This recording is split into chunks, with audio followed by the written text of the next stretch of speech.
Okay, hi everybody, good afternoon and welcome to this session of the e-conference. I believe you've had a very interesting conversation so far and you've learned a lot.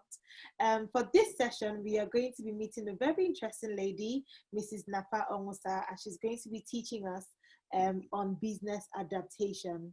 She is a fantastic businesswoman. She has a seasoned career and she has been in the business for over 20 years. So get your pen, get your notepads and take notes because we are going to be learning right now.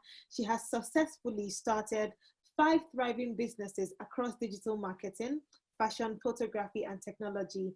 It's very nice to have you here, Mrs. Napa. Hello, welcome to the session. Thank you for having me. Really excited to be here. Hi, thank you. To the session. Yeah.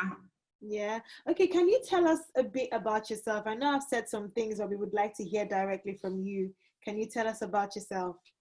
Yeah, so I think you've captured everything. I've been in technology for over 20 years, working in multinationals like SAP, Nokia, Cisco, Microsoft, and Visa. Okay, we're going to be learning from you. The first question we would like to ask you today, as a consultant to small business enterprises, you understand the struggle between businesses or the struggle businesses are going through right now.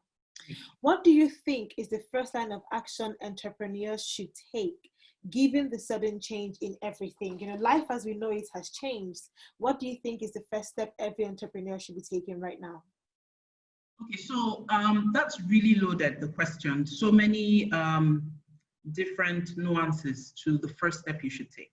Mm-hmm. But I think if you put it in a word, it would be audit. It would be real with yourself, for real. And not an audit in the way we see financial audits, but a coming to reality moment for you and your business. So you look at the money. How much money usually comes in? How much money usually goes out? With the crisis, how has that changed? Yeah. You look at your operating expenses. You look at your staff, your employees. You even look at your product line and you look at your greatest asset, which are your customers. So that word audit really lets you know where I am today, where I was yesterday, and possibly where I would look for where I can be in the future. Now, when you have all this information, you may have to take some really hard decisions. But because you come to the table with full disclosure with yourself, like you are being very frank with yourself to say, look, I can't handle this bank loan anymore. What are the options that are available to me? So I encourage businesses, look for grants. SMEs are 70% of the economy in Nigeria. Everybody understands how crucial they are. But the SME business owner has a tendency to think my business is small. That my business doesn't warrant the kind of attention that I think I should get. But CBN launched this great fund that you can access as an SME, but you should only be able to access that if you've really done the work in understanding your business in the current climate. Yeah. So once you've done that, you're able to look at the areas that need attention and then make the hard decisions around those areas. Fantastic. I actually already picked up something from that, look for grants. That for me is a key word because, and you're right, we tend to look at what we have in our hands as very little.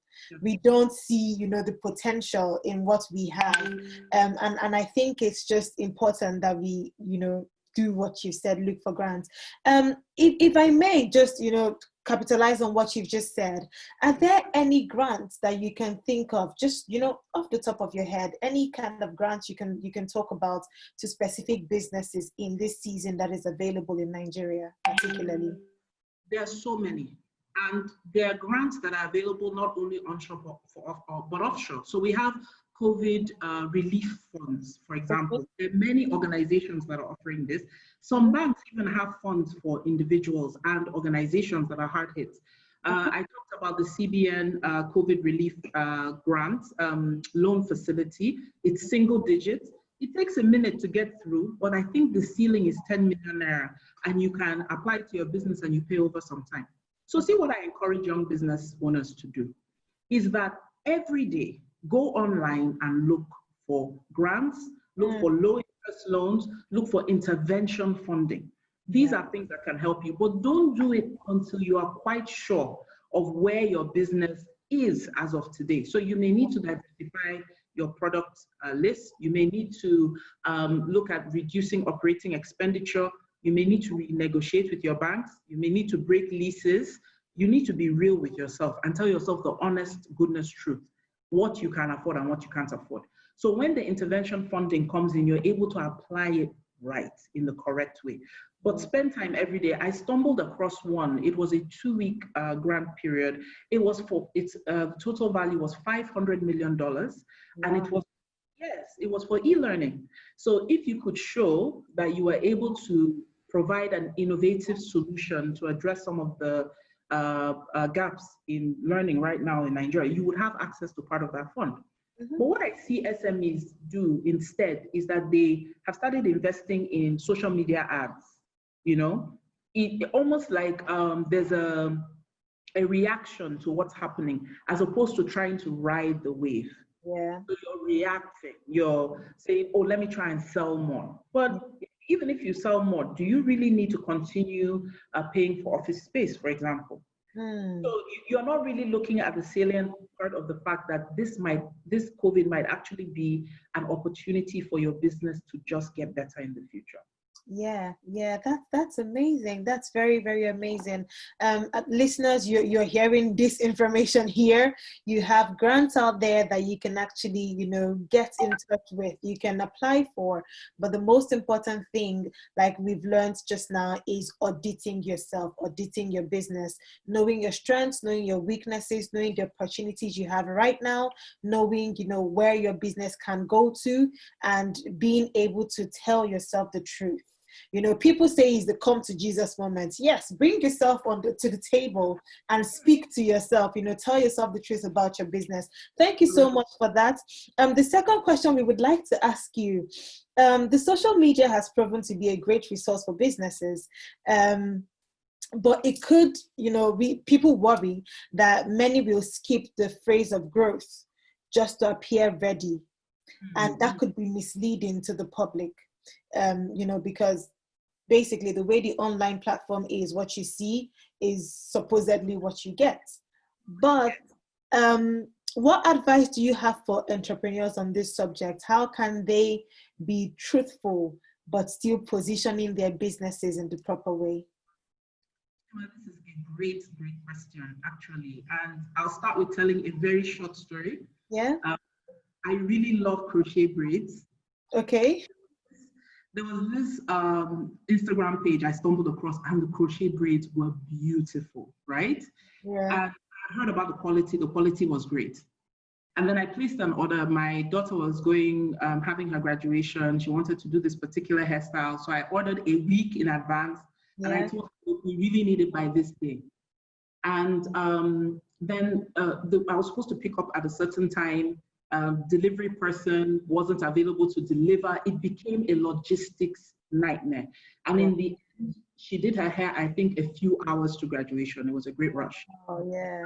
What struck me was, during the course of the interaction, all I was hearing was, I'm so sorry, your order was delayed. I'm serious. It was packaging galore. The product was great. So people talk about the quality of product. It's true. But again, you have to have business processes. Yes. You must be able to have a logistics process. Yeah. And you must be able to have a procurement process. Like, you have to put those things and finally outline them. And the whole idea of having those processes is to give your customer an excellent experience. Yeah. Because what people do in social media is they're always looking for new customers. And I'm like, look, if you have 100 customers, and each of those customers give you consistently 5,000 naira a day, a month, you have a good business. You understand? Yes. But in Nigeria, there isn't much focus on customer service, customer retention, recurring a customer, like I say, a raving fan. Your customer should be a fan, because once you have a customer that's a fan, you have access to their entire network. True. So when I ran my business, I would tell my customers, if you got a wrong order, or one of my businesses I did that I eventually sold, the skincare business. If you get a wrong order, Chidinma, or your order comes late, you get free products. So they were disappointed when an order was okay.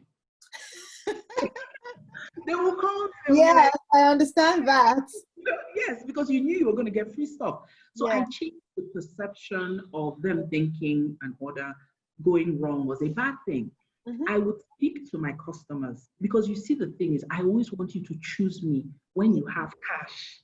I Yes. want to offer you value and you have cash. So I see a lot of trainings about Instagram ads. I see a lot of trainings about products on social media. I see a lot of Instagram ads. I don't see a lot of customer service. True. True. So your social media should be connecting with your community of raving fans. Mm-hmm. That is it. And then you should have processes that move those raving fans, potential existing, into a system that takes them through a process that is excellent. Yes. So you have people that I've done business with on Instagram. You have my phone number, you have my email. You've never sent me a follow-up email on any offer. You've never sent me any information about any new thing that's happening. So I see Instagram and social media as something that people are aspiring to, as opposed to gaining more and more customers and fans for their business.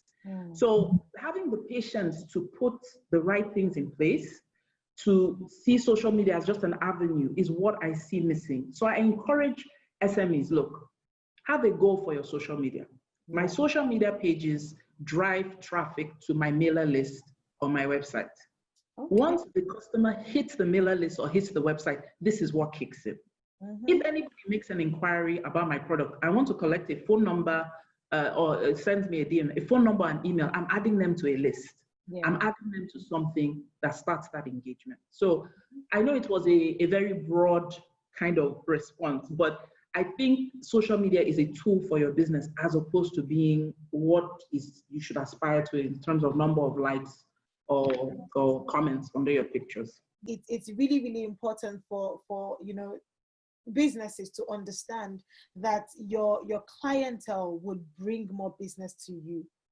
I think it's important to know that word of mouth is still very powerful. Very powerful. And I think one of the things I'm seeing a trend in social media is like disdaining your customers. There's a feeling of it. It's look down on your customers. And there's this, so many sayings of if they don't know your worth, they shouldn't.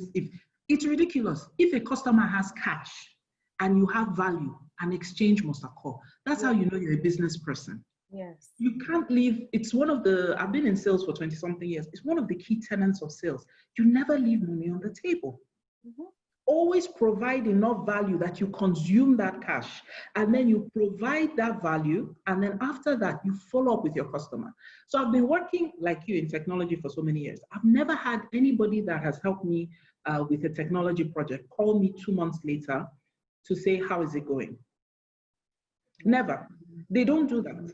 It's one of the simplest sales tenets.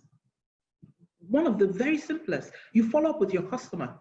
But I met this developer about a year ago. He does all my projects now. Mm-hmm. And even if he is not the lead, he's assisting because he calls after. And if I have a problem, he fixes it for free. Wow. What is he doing? Customer service. True. When Facebook tells you your friend, Angela Madueke, is on Facebook, connect, that's customer service. Because they're trying to bring you back to the platform. Yeah. There's so many people that I've bought from Instagram, I don't hear from them. And then another thing is business owners. You should be able to tell me the percentage of customers that have bought from you once and left. And you must create a program to be able to make them more regular in sales. So that is where innovation comes in. Yeah. That's exactly how companies innovate, is when customers put pressure on them to do so. And then you should be able to tell me which customers haven't purchased for 3 months. You have to call them. You have to find out, why are you not buying my product anymore? Is there anything I did wrong? Is there anything I can do better? Yeah. And out of just a feeling of connection, the person will buy. That's what it means by making your customers raving fans. Yeah. They talk about you. When there's an opportunity to position you, they do so. They believe in you. And the SME has to do the work to get to that point. And never ever think a customer is too big or too small. Never. There's cash, exchange it for value. Yeah. We'll just quickly find out which industry, in your opinion, seems to be doing very well in this season. Because I know people, I mean, some people don't have businesses right now and they're seeking to go into, you know, a business venture. Which industries do you think are doing well in this season and why? And what industries do you think are at the end of the spectrum and why? So looking at everybody, if you go online, everybody says the major industries. They talk about healthcare, of course, because of COVID, pharmaceutical industries. There's also a lot of talk about e-commerce. Everybody's building an e-commerce store right now. Yeah. And e-learning as well. Yes. And then, of course, e-learning. And then the people that have suffered have been organizations that require physical presence to thrive. So where telecommunication companies and internet service providers are doing extraordinarily well, organizations like ride-sharing services are really struggling. You know, yeah, because it's really tough. And people that provide services to organizations like schools and all are really struggling. Mm-hmm. But there are two that people rarely talk about online, and I do want to highlight them. The first one is fintechs. Okay. Yeah, financial technology is something that is new, relatively new. And what a fintech does is that they come in where there's a gap between the consumer and the bank, and they offer a service. Right. So you notice that if you have an e-commerce store, you don't have to go to the bank to start, you know, trying to integrate their APIs and all that. You can just sign up to a fintech, and then you're able to have a payment gateway on your site. Mm-hmm. But the thing with fintechs is that there's so many very interesting variants of fintechs that are happening now. So there's one I heard about, is called Corpreneur. It's for corp members to put a percentage of their allowance into farms and then have a return of interest, you know, the interest rate return every year. That is a fintech. It's a financial technology solution. So I encourage people that if you see a gap in this area, you can develop a solution. A lot of the major schemes, payment schemes in the market have APIs and application. What does API stand for? I've used this so much. Application language. How apps talk to each other. Something I can't really remember what it is myself. I'm going to have a look and find out. API. Oh my God, we use it so much. Application programming interface. Interface, and that's exactly what it is. It just interfaces between two programs. So most people think developing using APIs for fintechs is really, really hard, but it's not, because the APIs exist. So if you find a little space in the market that is not covered by banks, explore it. Fintechs will grow over the years. Fintechs are going to survive a lot of issues that have come out from the pandemics. Yeah. The second thing that I haven't seen online, but I do believe is a great opportunity, is for-profit non-governmental agencies, organizations. And this is, for example, an organization that provides social good, but makes profit from it. The objective of the profit is to reinvest in the organization or to provide further services. Yeah. So for example, you can do healthcare, but you're doing healthcare at such a subsidized amount that it's able to impact the lower cadre of the economy of people, and you're still providing a profit. Yeah. The reason these are becoming so predominant or so important is because we're increasingly seeing the gaps that exist, and government is trying their best actually to plug these gaps. You know, for example, the intervention funding, some of the policies they've done around COVID management, etc., and so forth. But the problem is so large that the private citizens need to step in. So you could find an organization that manufactures sanitary materials for girls, and you sell it, but you're able to provide it to the girls at much less price. So apart from the normal things that I just mentioned before, these are the two areas that people rarely talk about, but I think they will probably be very, very good opportunities and areas to look into. Yeah, okay. Thank you so much for letting us know about those. You know, for e-learning, this might be a tough question, and I'll see where we go with this. In regards e-learning, especially with the situation in Nigeria, what would you advise with, you know, delving into an e-learning business and combating our technological gap. With us not having steady internet, having all the issues with the internet. And I know with e-learning particularly, you need at least steady electricity, steady internet. What would your advice be? How would you advise people to combat that? Okay, so this is one of the things I believe in technology. If you're building a technology solution, don't try and solve the technology problem that exists in the market. It will naturally catch up.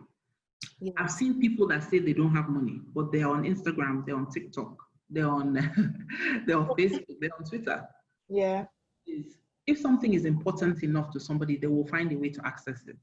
And there are ways in which you can deliver videos in e-learning that consume less bandwidth, video compression. There's so many tools you can use. But don't allow the current climate of technology deter whoever it is from exploring that. Because it is exactly the same way that when they brought in ATMs into Nigeria, nobody believed it would work. True.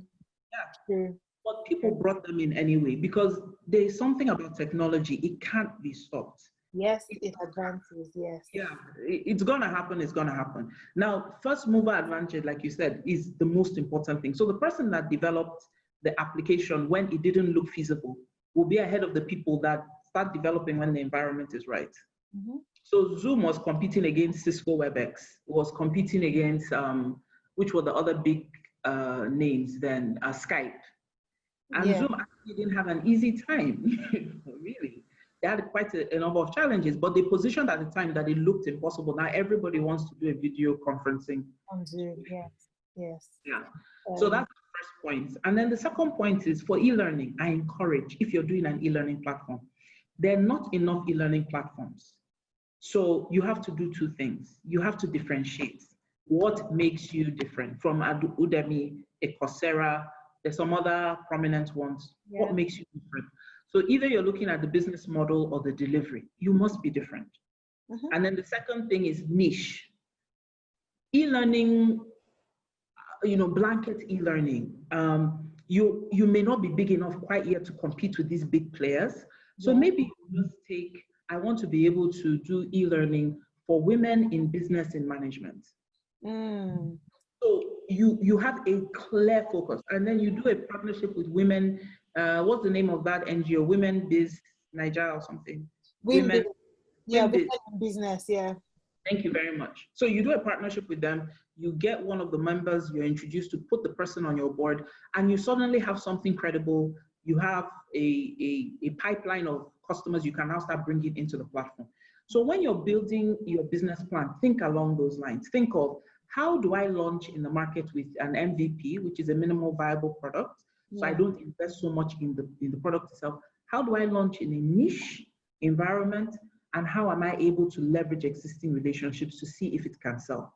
So what happens a lot in business is when you start like that, you may find out that the e-learning platform evolves into a community for women or something like that. I just use women as an example. So these are the kind of things you think about before you launch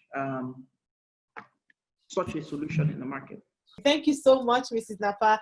The last question we have for now, how should entrepreneurs adapt to these changes? And what strategies do you think they should employ in making customers feel safe using their products or services? Okay, so I would say basically two ways. The first way is do what you say you will do when you say you will do it. Don't overpromise and underdeliver. Do that. Mm-hmm. But there's something very interesting that happens online these days, and it's called social proof. Mm-hmm. I hope I got it right. But social proof simply means I know Chidinma. I trust Chidinma. Chidinma recommends something to me. I will buy it because it's Chidinma, not because of you. Now, when I make that purchase because of Chidinma, you have to make me so well satisfied with the process and the products that I come back because of you the next time and not because of Chidinma. Yeah. So leverage social proof. And that's why when people have a tendency to ask celebrities to promote their products. And it's good, very good, but you have to make sure you use the celebrities that your customers really trust and believe in. Because I would probably buy something you recommend before I buy something that a big Nollywood star recommends. You understand what I'm saying? Yeah. So look for ways to improve your social proof. And people do testimonials a lot, which is very, very good. You know, by the time you see a lot of those posts that somebody posted, I love the product, this is excellent. Do more of that. And also look for how to engage people for social proof. Yeah. You know, so if there's a community you're trying to build, so maybe, like you said, e-learning community, and there are actually quite a number of foreigners here in Nigeria trying to learn English, and also trying to learn the colloquial expressions that we use as well. So, okay. But apart from that, if it's somebody I trust, you can use, so leverage those relationships. And then the other thing is, you have to try your best to invest in customer service. I rarely see trainings online about this. I see a lot of trainings of how to harness your power, how to double your sales, you know, and that's all great, all great, but how to delight your customers. Yeah. How do you do it so that the first time they buy, they want to experience that again? So there's this woman I buy things from, and she's in the UK, and you know, sometimes it's hard to bring things in. Yes. And whenever she sends me stuff, she puts it in a lovely package, and she puts a note, and she puts some treats inside, and then she asks me if for real though, it's like a present. So I'm always excited to open it. I don't know what treat she puts inside. I don't know what's in the note. And then she's always asking me, did you like this? And she once in a while just says a quick hello. And she has built a relationship with me. And her delivery is impeccable. If she says it's coming on Thursday, more than likely it's coming on Tuesday. Wow. Impeccable. And the payments, everything. You see, so the advice to entrepreneurs is, yes, leverage social proof, very powerful. Leverage cross relationships to kind of build trust in your brand. But when that trust has been built, don't disappoint. Make sure that you're giving a quality product, going through a quality process. I always say it's more expensive to acquire a new customer than to maintain an existing one. And I love what you've just said. Are there anything you want to round up with? Anything you want to leave? Any gems you want to drop for our listeners? Owning your own business is not child's play. It's for big boys and girls. And if you're a big boy and you're a big girl, you have to pull up your big boy, big girl pants and do. Yes. You cannot be running a business like it's a talk shop in a school. Get the tools. Get, like what Chidinma you said, communication. How to write an email. If you need to go back to school to learn punctuation. Ooh, how to write an email. How to write an That's email. a whole new session. How to write. Yeah.